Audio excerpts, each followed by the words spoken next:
Başlangıçta aydınlık ve karanlık, düzen ve kaos, iyi ve kötü vardı. Primus ve Unicron vardı. Eğer Transformers evrenini anlamak istiyorsanız çok eski çizgi romanlara gitmemiz gerek. Bunun yanında hiçbir zaman net bir zaman çizelgesi halinde bir hikayesi olmadı. Her zaman karma karışık ve bilinmezi oynadı. Bu yüzden Transformers evrenini anlamak tam anlamıyla bir Arap saçını çözmek gibi bir şey. Şimdi eğer Transformers evrenini ve asıl hikayesini anlamak istiyorsanız Primus ve Unicron adlı iki farklı canlıyı bilmemiz ve bunları anlamamız gerek. Televizyonda izlediğimiz hikaye çok tırt ve tam aktarılmıyor. Bu yüzden ben sizlere masalcı dede farkıyla aktarmaya çalışacağım. Bu yüzden şimdiden bu emeğimin karşılığı olarak videoyu beğenerek ve yorumlarda fikirlerinizi belirterek bana destek olabilirsiniz. Ayrıca kanalıma katıl üyelerine çok teşekkür ederim. Sen de katıl üyeleri ayrıcalıklarından yararlanmak için ve canlı yayınlarda gözükmek için kanalıma destek olabilirsin. Bir de Discord sunucuma gelmeyi unutma. Ben Masalcı Dede. Videoma ve kanalıma hoş geldiniz.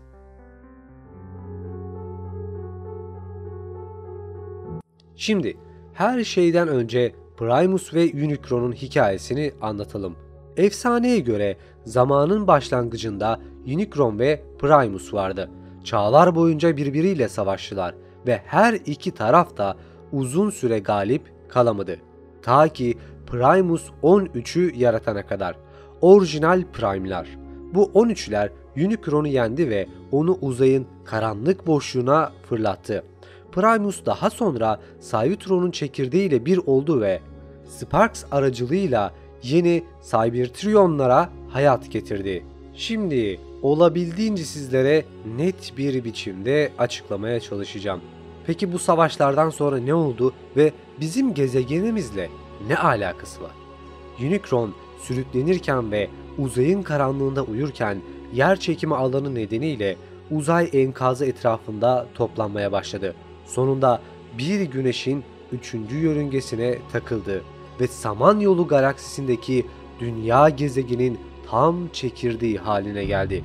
Unicron'un zamanı uzayda sürüklenmesine rağmen kendisi de sürüklenen karanlık enerjiden güç aldı. Primus'un kehanetine göre Unicron'un dünyaya uyanışını da önceden bildiren bir kehanet ortaya çıkarır. Ancak ayrıntılar bunun aslında Unicron ve dünyaya atıfta bulunduğundan bahsetmediği gibi son zamanlarda bahsi geçmeye başladı. Cybertron'da Unicron'un yenilgisine dair hikayeler anlatıldı ve o korkulan bir figür haline geldi. Ancak zamanla toplum ilerledikçe Cybertron'ların halkı kaos getireni bir efsaneden başka bir şey olmadığı için görmezden geldi. Çünkü bizim robot arkadaşlarımız için zaman kavramı pek yoktur. Bir robot yüz binlerce yıl yaşayabilir. Tabi enerji kaynağı olduğu takdirde. Ancak zaman geçip giderken refah zamanları sona erdiğinde bir iç savaş hakim oldu. Hatırlayanlar olacaktır. Dünyadaki savaş sırasında karanlık enerjiden ve Unicron'dan bahsedilirdi ve genellikle Unicron'un kanı olarak anılırdı. Unicron'un karanlık enerjisi dünyayı işgal etmek için düşmüş Autobotlar ve Decepticonlardan oluşan bir Terracon ordusu yaratmak için kullanıldı. Daha sonra Megatron'un hasarlı vücudunu canlandırmak için kullanıldı. Bunu dolaylı yoldan da olsa insanlar yaptı. Ama bunun derinlerine geleceğiz. Şimdi bu kısma kadar izleyenler neden sürekli dünyaya geldiklerini anladığını varsayıyorum. Efsaneleşmiş ve neredeyse bir gezegen büyüklüğünde Transformers'lar için tanrı sınıfında bir yaratık yüzünden. Yani Unicron'un ta kendisi. Zamanla dünya ile birleşmiş ve gezegenin ta kendisi olmuş. Peki Primus ne yapıyor bu esnada? Bizlerin bildiği Transformers'ların ana gezegeni ile birleşmiş ve onun bir nevi kalbi niteliğinde uyuyor. Yüz binlerce yıldır bu gezegene hayat veriyor. İlk farklı tanrı sınıfında yaratık ve iki farklı gezegen. Birinde huzurlu sayılabilecek ve kırılgan insanlar yaşıyor ama gezegenin kendisi kaosun tanrısı, diğerinde ise Transformers'lar tam bir savaş ve kıyım içinde yaşıyor. Ama gezegenin kendisi ise hayatın tanrısı.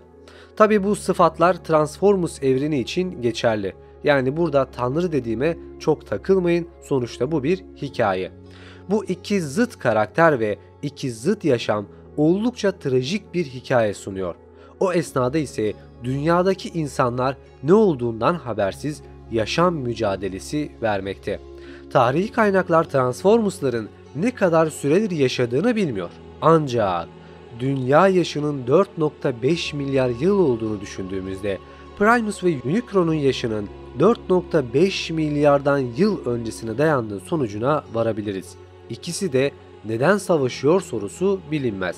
Ancak iki zıt kişilik, birinin yok etme arzusu, diğerinin ise yaşatma arzusu ile çakışıyor diyebiliriz. Tabii bu savaş esnasında yaratılan prime'lar da var.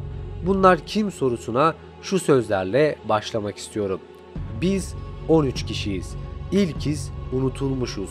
Her birimiz evrenin hayatta kalması için hayati bir işleve hizmet ediyoruz.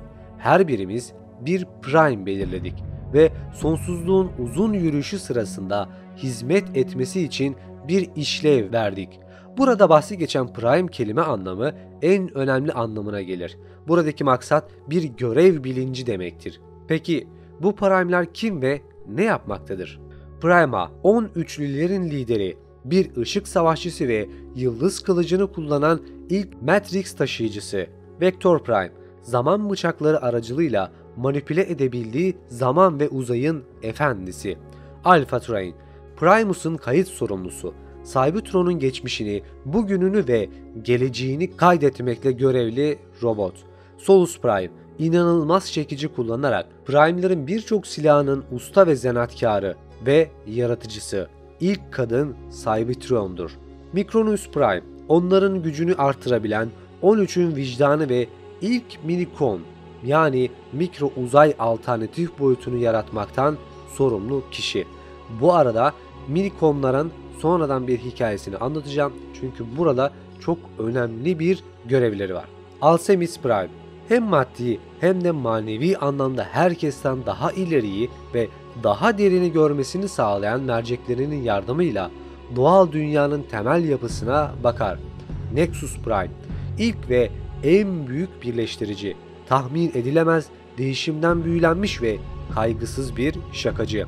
Onyx Prime, 300'lü 3 parçalı maskesi aracılığıyla diğer zamanları, yerleri, ruhları ve hatta öbür dünyayı görebilen ilkel ve ruhani bir varlık olan ilk canavar biçimli Cybertron. Amalgamous Prime, yani karışık Prime, 13. şakacı ve ilk değiştiren, tahmin edilemez ve rahat. O sonraki tüm Transformers yaşamındaki çarkların temeli haline gelen dönüşüm dişlisi tarafından kendisine verilen dönüşüm yeteneğine sahip ilk Cybertron'dur. Quintus Prime, fikirlerini ifade etme dürtüsü onu bir bilim adamı olmaya götüren bir hayalperest ve mükemmelliyetçi biri. Onun gücü ona yaşam yaratma yeteneği vermiştir. Leech Maximo, yalanların başkanı, kara kalpli ve ahlaksız bir manipülatör.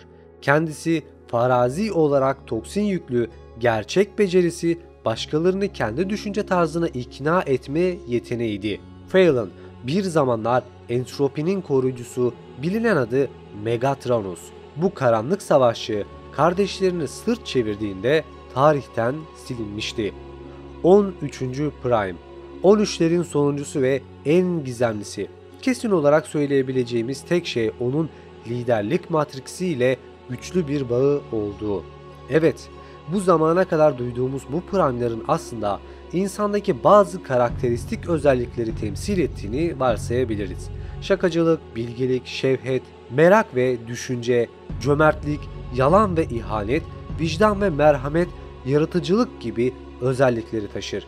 Burada bahsi geçen prime'lar aslında çok daha derin bir hikayeleri var. Ancak bunu burada anlatıp videoyu uzatmayacağım. Eğer prime'lar olmasaydı günümüzdeki Transformers'lar da olmayacaktı. Bu yapı taşları hayatın başlangıcını oluşturmuştur.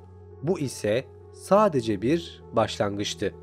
Buraya kadar izlediysen videoyu beğenmişsin demektir. Videoyu beğenerek ve kanalıma abone olarak bana destek olabilirsin. Bir sonraki videoda görüşmek dileğiyle. Kendinize iyi bakın. Hoşça kalın.